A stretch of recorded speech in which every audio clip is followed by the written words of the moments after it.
Bonjour à tous, le collège Champollion toujours sous le choc après le violent incendie criminel survenu ce week-end.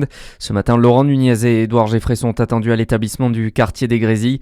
Tandis que le ministre de l'Éducation rencontrera le rectorat, le ministre de l'Intérieur fera un point sur l'enquête avec les forces de l'ordre. Ce matin, 2 cellules d'écoute sont mises en place. L'établissement qui a été fortement endommagé reste inaccessible jusqu'à nouvel ordre. Les cours reprendront à distance en fin de semaine. Dimanche record pour les Pères Noël motards. Hier, l'association a récolté près de 1400 cadeaux lors de sa parade entre Fissin et Dijon. Au total, 1100 motards s'étaient rassemblés, un nombre encore jamais atteint. Les cadeaux ont ensuite été distribués aux enfants en situation de handicap à l'hôpital Dijon-Bourgogne. C'est une grande avancée pour les vins de Bourgogne. 80 appellations bénéficient désormais du statut d'appellation protégée en Chine. Un statut qui va pouvoir offrir une sécurité et un statut juridique à ce patrimoine. D'autant que les exportations de vins de Bourgogne vers la Chine ont été doublés en 10 ans avec 3 millions de bouteilles expédiées en 2024.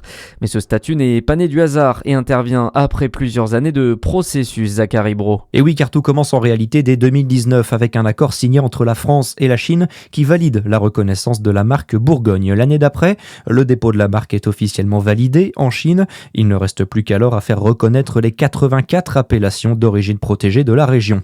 L'an passé, en 2024, lors de la visite du président chinois Xi Jinping en France, une première avancée est réalisée avec la protection des appellations Gevrey-Chambertin et Mâcon sur le marché chinois.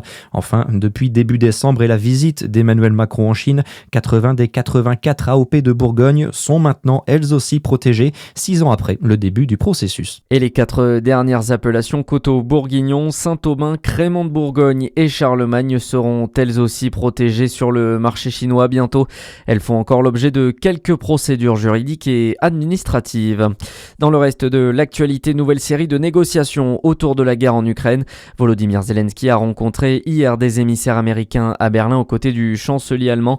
Beaucoup de progrès ont été faits, a déclaré l'émissaire américain Steve Witkoff à l'issue de cette journée.